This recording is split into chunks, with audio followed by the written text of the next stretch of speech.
नमस्कार मित्रांनो, ही आमची इथे बोर्डची झरी विसरली होती मारायची प्लास्टरच्या पहिले. नंतर या साईटवर काही येणं झालं नाही.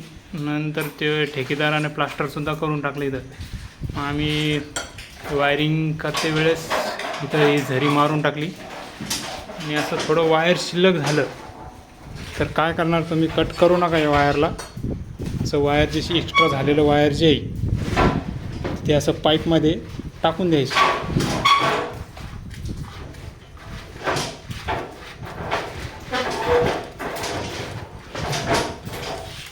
असं होता होईन तेवढं वायर बोर्डच्या आतमध्येच ठेवायचं, कारण ज्यावेळेस इथं पुट्टी वगैरे होईल त्यावेळेस ते वायरला काही झालं नाही पाहिजे.